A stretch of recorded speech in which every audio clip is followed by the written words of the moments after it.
ऋतिक वो नहीं है जो अब तक दिखाई देता रहा है। जिस चेहरे, नाम और मासूमियत पर पूरे वीरानी परिवार ने भरोसा किया, उसी भरोसे के नीचे एक ऐसा सच दबा था जो अब फूटने को तैयार है।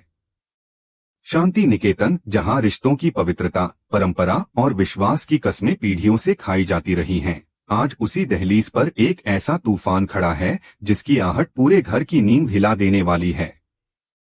हॉटस्टार पर प्रसारित हालिया एपिसोड में मुन्नी का जो उग्र रूप ऋतिक के सामने देखने को मिला, वह किसी साधारण प्रेमी प्रेमिका की तकरार या गलतफहमी का नतीजा नहीं था। वह उस ज्वालामुखी की पहली चिंगारी थी जो बरसों से दबे एक गहरे राज को बाहर लाने वाली है। मुन्नी, जो चिराग और पराजक्ता की बेटी है और वीरानी खानदान की अगली पीढ़ी का अहम हिस्सा मानी जाती है, उसके संस्कारों और संयम पर सवाल उठना आसान नहीं है। वीरानी परिवार की बेटियों को भावनाओं से पहले जिम्मेदारी निभाना सिखाया गया है। ऐसे में मुन्नी का इस तरह चिल्लाना, ऋतिक पर आगबूला होना इस बात का साफ संकेत है कि मामला दिल टूटने का नहीं बल्कि विश्वासघात का है। उस सीन को अगर ध्यान से देखा जाए, जहां ऋतिक खुद को सही साबित करने की कोशिश करता है, तो उसकी आंखों में एक अजीब सा डर साफ झलकता है।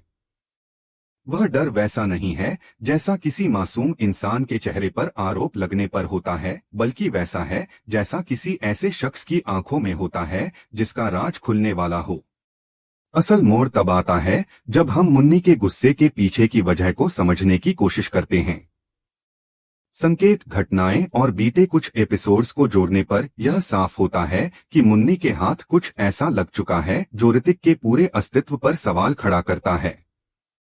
यह कोई प्रेम पत्र या किसी दूसरी लड़की की तस्वीर नहीं थी, क्योंकि वीरानी परिवार की लड़कियां इतनी कमजोर नहीं कि महज शक के आधार पर इतना बड़ा बवाल खड़ा कर दें। मुन्नी के हाथ लगा था ऋतिक का असली पहचान पत्र, एक पुराना आईडी कार्ड जिस पर तस्वीर तो ऋतिक की ही थी, लेकिन नाम कुछ और लिखा हुआ था। वही पल मुन्नी के लिए सब कुछ बदल देने वाला था। जिस ऋतिक को परिवार एक सीधे सादे, मुन्नी से बेइंतहा प्यार करने वाले लड़के के तौर पर जानता था, वह असल में एक मुखौटा पहने बहुरूपिया निकला। उसका शांति निकेतन में आना कोई संयोग नहीं था। वीरानी परिवार का इतिहास हमेशा से दुश्मनों के निशाने पर रहा है, फिर चाहे वह मंदिरा की चालें हो या अतीत के वो गड़े मुर्दे जिनकी बदबू वक्त के साथ और तेज होती गई। ऋतिक का व्यवहार शुरू से ही कई बार संदिग्ध रहा, लेकिन मुन्नी के प्यार की वजह से परिवार ने उन संकेतों को नजरअंदाज कर दिया। अब जब मुन्नी ने अनजाने में या किसी शक के चलते उसके बैग की तलाशी ली, तो उसके पैरों तले जमीन खिसक गई। उस आईडी कार्ड पर लिखा नाम और उससे जुड़ी जानकारी यह साबित करने के लिए काफी थी कि ऋतिक का वीरानी परिवार से जुड़ना एक सोची समझी साजिश का हिस्सा था। वह मुन्नी का दिल जीतने नहीं आया था, बल्कि उस तिजोरी तक पहुंचने आया था, उस राज तक जिसे बा और तुलसी ने सालों से दुनिया से छुपा कर रखा है। मुन्नी का गुस्सा सिर्फ टूटे हुए प्यार का इजहार नहीं था, बल्कि उस डर की झलक भी थी कि उसने अनजाने में अपने ही परिवार के दुश्मन को घर में पनाह दे दी। सबसे चौंकाने वाली बात यह है कि ऋतिक की असली पहचान किसी ऐसे शख्स से जुड़ी हो सकती है जिसका वीरानी परिवार से पुराना बैर रहा है। अंश गुजराल का दौर हो या मंदिरा की साजिशें, क्या यह संभव नहीं कि ऋतिक उसी बदले की आग का एक मोहरा हो? मुन्नी जानती है कि अगर उसने यह सच अभी सबके सामने खोल दिया, तो ऋतिक पलटवार कर सकता है, कोई नई कहानी गढ़ सकता है और उसे ही झूठा साबित कर सकता है। इसी वजह से वह चिल्लाती है, धक्का देती है, लेकिन खुलकर कुछ कह नहीं पाती। यह मेकर्स का सस्पेंस नहीं, बल्कि कहानी के भीतर चल रहा एक मनोवैज्ञानिक युद्ध है। ऋतिक का रक्षात्मक रवैया, उसका मुन्नी को शांत कराने की कोशिश करना और अपनी बेगुनाही के लिए लड़ाई न लड़ना इस बात का सबूत है कि उसकी दाढ़ी में तिनका है। एक निर्दोष इंसान आरोप लगने पर चीखता है, लड़ता है, लेकिन ऋतिक डर के साये में सिमटा हुआ नजर आता है। मुन्नी समझ चुकी है कि ऋतिक का असली नाम और वंशावली अगर बा और तुलसी के सामने आ गई तो घर में भूचाल आ जाएगा। तभी वह उसे खुद ब खुद चले जाने का मौका दे रही है, इससे पहले कि वह आईडी कार्ड लेकर घर के बड़ों के पास जाए। लेकिन ऋतिक इतना आसान शिकार नहीं है। जिसने अपनी पहचान बदलकर यहाँ तक का सफर तय किया है, उसके पीछे जरूर कोई बड़ा मास्टरमाइंड है। दर्शकों को यह भले ही एक साधारण ब्रेकअप ट्रैक लगे, लेकिन हकीकत में यह शांति निकेतन के विनाश की नई पटकथा है। ऋतिक की जेब या बैग से मिला वह दस्तावेज अब एक टाइम बम बन चुका है। मुन्नी के सामने एक तरफ उसका प्यार है और दूसरी तरफ उसका परिवार, और वीरानी परिवार की औरतें हमेशा परिवार को चुनती हैं। जैसे जैसे कहानी आगे बढ़ती है, मुन्नी का गुस्सा एक जासूस की सतर्कता में बदलने वाला है। वह बिना सबूत के आरोप नहीं लगाएगी। वह इंतजार करेगी, निगरानी रखेगी और सही वक्त पर वार करेगी। शांति निकेतन में पसरी यह खामोशी दरअसल आने वाले तूफान की चेतावनी है। यह सिर्फ शुरुआत है, क्योंकि जिस सच ने मुन्नी को हिला दिया है, वही सच आने वाले समय में पूरे वीरानी परिवार की किस्मत बदलने वाला है। वो खामोशी जो अक्सर किसी बड़े तूफान से पहले छा जाती है, वही खामोशी आज शांति निकेतन में महसूस की जा रही थी। कल रात तक जिस मुन्नी ने अपने गुस्से से पूरे घर को हिलाकर रख दिया था, वही मुन्नी आज असामान्य रूप से शांत थी। बाहर से देखने वालों को यह बदलाव राहत भरा लग सकता था, खासकर ऋतिक को, जिसे लग रहा था कि उसकी धमकी और विक्टिम कार्ड आखिरकार काम कर गया है। लेकिन यह शांति हार की निशानी नहीं थी, बल्कि मुन्नी की सबसे बड़ी रणनीति थी। वह समझ चुकी थी कि ऋतिक जैसे शातिर इंसान को शोर मचाकर नहीं, बल्कि रंगे हाथों पकड़कर ही हराया जा सकता है। अक्सर अपराधी तब ही गलती करता है जब उसे लगता है कि खतरा टल चुका है, और मुन्नी उसी पल का इंतजार कर रही थी। अब मुन्नी ऋतिक पर बाज की तरह नजर रखे हुए थी। वह देख रही थी कि वह किससे मिलता है, कब उसका फोन बजता है और किन पलों में उसकी आंखों के भाव बदल जाते हैं। दोपहर का वक्त था, घर के पुरुष ऑफिस जा चुके थे और महिलाएं अपने अपने कामों में व्यस्त थीं। तभी ऋतिक को एक अज्ञात नंबर से कॉल आया। उसे लगा कि उस पर किसी की नजर नहीं है, इसलिए वह दबे पांव छत की ओर बढ़ गया। उसे क्या पता था कि मुन्नी अपने कमरे में सोने का नाटक कर रही थी और अब उसकी परछाई बनकर उसका पीछा कर रही है। मुन्नी का दिल जोर जोर से धड़क रहा था, क्योंकि अगर ऋतिक ने पीछे मुड़कर देख लिया तो पूरा खेल यहीं खत्म हो सकता था।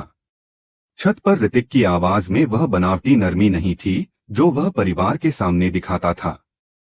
उसकी आवाज में एक कठोरता और आदेश देने वाला लहजा था। हवा के शोर के बीच मुन्नी को कुछ शब्द साफ सुनाई दिए, वसीयत, मेहर वीरानी और आज रात। बस इतना सुनना ही मुन्नी के लिए काफी था। अब यह साफ हो चुका था कि आज रात कुछ बड़ा होने वाला है। सवाल सिर्फ यह था कि क्या यह जान लेने की साजिश है या धोखे से दस्तावेजों पर हस्ताक्षर करवाने का प्लान। मुन्नी बिना वक्त गवाए नीचे भागी, लेकिन सीढ़ियों पर सीधे तुलसी से टकरा गई। तुलसी पहले से ही मुन्नी के बदले हुए व्यवहार को महसूस कर रही थी। मुन्नी के चेहरे पर पसरा पसीना और उसकी घबराहट तुलसी की नजरों से छुप नहीं सकी। तुलसी ने कुछ पूछा नहीं, बस मुन्नी का हाथ थाम लिया। उस स्पर्श ने मुन्नी को हिम्मत दी, लेकिन वह जानती थी कि बिना सबूत के सच बताना खतरे से खाली नहीं है। उसने तय किया कि पहले ऋतिक के उस सीक्रेट फोन को हासिल करना होगा, जिसमें शायद उस कॉल या मैसेज का सबूत मौजूद हो। शाम होते होते घर में पूजा और उत्सव का माहौल बन गया। यही वो शोर और भीड़ थी जिसके पीछे ऋतिक अपनी साजिश छुपाना चाहता था। उसने अपना सीक्रेट फोन ब्लेजर की अंदरूनी जेब में रखा हुआ था और मुन्नी की नजरें लगातार उसी जेब पर टिकी थीं। आरती और भजन के बीच ऋतिक की सतर्कता थोड़ी कम हो गई। गर्मी और पूजा की रस्मों के चलते उसने ब्लेजर उतारकर पास के सोफे पर रख दिया। यही वह पल था जिसका मुन्नी को इंतजार था। सब लोग आंखें बंद किए आरती में मग्न थे और मुन्नी दबे पांव सोफे की ओर बढ़ी। उसके हाथ कांप रहे थे, दिल इतनी तेज धड़क रहा था मानो आवाज बाहर तक सुनाई दे जाएगी। उसने ब्लेजर की जेब में हाथ डाला और फोन निकालकर साड़ी के पल्लू में छुपा लिया। लेकिन खतरा अभी टला नहीं था। मुड़ते ही उसकी टक्कर सांवरी से हो गई। एक पल के लिए मुन्नी की सांस अटक गई। उसने हिम्मत जुटाकर तबीयत खराब होने का बहाना बनाया और वहां से निकल गई। वह सीधे उस पुराने स्टोर रूम में पहुंची जहां शायद ही कोई जाता हो। दरवाजा बंद करके उसने राहत की सांस ली और फोन ऑन करने की कोशिश की। फोन पासवर्ड से लॉक था। उसने जन्मदिन और मिलने की तारीख जैसे कई पासवर्ड ट्राई किए, लेकिन सब बेकार गए। वक्त तेजी से निकल रहा था। उसकी आवाज में एक कठोरता और आदेश देने वाला लहजा था। हवा के शोर के बीच मुन्नी को कुछ शब्द साफ सुनाई दिए, वसीयत, मेहर वीरानी और आज रात। बस इतना सुनना ही मुन्नी के लिए काफी था। अब यह साफ हो चुका था कि आज रात कुछ बड़ा होने वाला है। सवाल सिर्फ यह था कि क्या यह जान लेने की साजिश है या धोखे से दस्तावेजों पर हस्ताक्षर करवाने का प्लान। मुन्नी बिना वक्त गवाए नीचे भागी, लेकिन सीढ़ियों पर सीधे तुलसी से टकरा गई। तुलसी पहले से ही मुन्नी के बदले हुए व्यवहार को महसूस कर रही थी। मुन्नी के चेहरे पर पसरा पसीना और उसकी घबराहट तुलसी की नजरों से छुप नहीं सकी। तुलसी ने कुछ पूछा नहीं, बस मुन्नी का हाथ थाम लिया। उस स्पर्श ने मुन्नी को हिम्मत दी, लेकिन वह जानती थी कि बिना सबूत के सच बताना खतरे से खाली नहीं है। उसने तय किया कि पहले ऋतिक के उस सीक्रेट फोन को हासिल करना होगा, जिसमें शायद उस कॉल या मैसेज का सबूत मौजूद हो। शाम होते होते घर में पूजा और उत्सव का माहौल बन गया। यही वो शोर और भीड़ थी जिसके पीछे ऋतिक अपनी साजिश छुपाना चाहता था। उसने अपना सीक्रेट फोन ब्लेजर की अंदरूनी जेब में रखा हुआ था और मुन्नी की नजरें लगातार उसी जेब पर टिकी थीं। आरती और भजन के बीच ऋतिक की सतर्कता थोड़ी कम हो गई। गर्मी और पूजा की रस्मों के चलते उसने ब्लेजर उतारकर पास के सोफे पर रख दिया। यही वह पल था जिसका मुन्नी को इंतजार था। सब लोग आंखें बंद किए आरती में मग्न थे और मुन्नी दबे पांव सोफे की ओर बढ़ी। उसके हाथ कांप रहे थे, दिल इतनी तेज धड़क रहा था मानो आवाज बाहर तक सुनाई दे जाएगी। उसने ब्लेजर की जेब में हाथ डाला और फोन निकालकर साड़ी के पल्लू में छुपा लिया। लेकिन खतरा अभी टला नहीं था। मुड़ते ही उसकी टक्कर सांवरी से हो गई। एक पल के लिए मुन्नी की सांस अटक गई। उसने हिम्मत जुटाकर तबीयत खराब होने का बहाना बनाया और वहां से निकल गई। वह सीधे उस पुराने स्टोर रूम में पहुंची जहां शायद ही कोई जाता हो। दरवाजा बंद करके उसने राहत की सांस ली और फोन ऑन करने की कोशिश की। फोन पासवर्ड से लॉक था। उसने जन्मदिन और मिलने की तारीख जैसे कई पासवर्ड ट्राई किए, लेकिन सब बेकार गए। वक्त तेजी से निकल रहा था। तभी लॉक स्क्रीन पर एक नोटिफिकेशन चमका। मैसेज किसी नंबर से नहीं बल्कि एक नाम से आया था, एम। मैसेज में लिखा था, काम तमाम करने का वक्त हो गया है। दवाई बदल दी है। ये शब्द मुन्नी के लिए किसी हथौड़े की तरह थे। उसे सुबह का वह दृश्य याद आया जब ऋतिक बा के कमरे से निकल रहा था। अब सब साफ था। निशाना मेहर या तुलसी नहीं बल्कि बा थी। दवाइयों में छेड़छाड़ करके उन्हें नेचुरल डेथ देने की साजिश रची गई थी ताकि वसीयत का रास्ता साफ हो जाए। उधर आरती खत्म हो चुकी थी। ऋतिक ने जैसे ही अपना ब्लेजर उठाया, उसे जेब खाली लगी। उसका चेहरा सफेद पड़ गया। उसने पूरे हॉल पर नजर दौड़ाई और समझ गया कि मुन्नी गायब है। शिकारी की तरह वह गलियारों में आगे बढ़ा। स्टोर रूम के बाहर भारी कदमों की आहट सुनकर मुन्नी समझ गई कि अब आमना सामना तय है। उसने पास रखा पीतल का फूलदान उठा लिया। दरवाजा खुला और सामने ऋतिक खड़ा था, गुस्से और नफरत से भरा हुआ। उसने फोन वापस मांगा और धमकी दी। मुन्नी ने हिम्मत नहीं हारी और सच बोल दिया। जवाब में ऋतिक की ठंडी हंसी गूंज उठी। दोनों के बीच हाथापाई शुरू हो गई। ऋतिक ज्यादा ताकतवर था। उसने मुन्नी का मुंह दबा दिया। तभी बाहर पायल की आवाज आई। ध्यान भटकते ही मुन्नी ने उसके हाथ पर दांत काट लिए और बाहर भागी। गलियारे में दौड़ते हुए उसकी चीखें भजनों में दब रही थीं। सीढ़ियों के पास ऋतिक ने उसकी साड़ी पकड़ ली और फोन हाथ से छूटकर नीचे हॉल में जा गिरा, ठीक बाके पैरों के पास। सबकी नजरें वहीं टिक गईं। ऋतिक ने तुरंत पलटवार करते हुए मुन्नी को डिप्रेशन में दिखाने की कोशिश की, लेकिन तुलसी ने फोन उठा लिया। स्क्रीन पर वही मैसेज चमक रहा था। तुलसी की आंखों में गुस्सा जल उठा। ऋतिक फोन छीनने बढ़ा, लेकिन उससे पहले तुलसी का थप्पड़ गूंजा। गौतम ने दवाइयों की शीशी जांची और सच सामने आ गया। ऋतिक को पकड़ लिया गया। पूछताछ में उसने अपना असली नाम विक्रांत बताया और अपने बदले की कहानी सुनाई।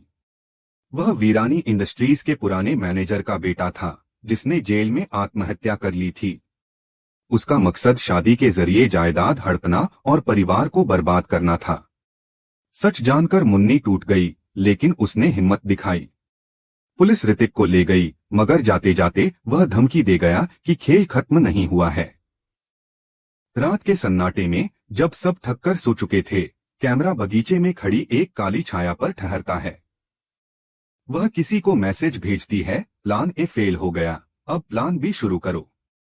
उसके हाथ में वही कंगन चमक रहा था जो कभी मंदिरा पहना करती थी। खतरा अभी टला नहीं था।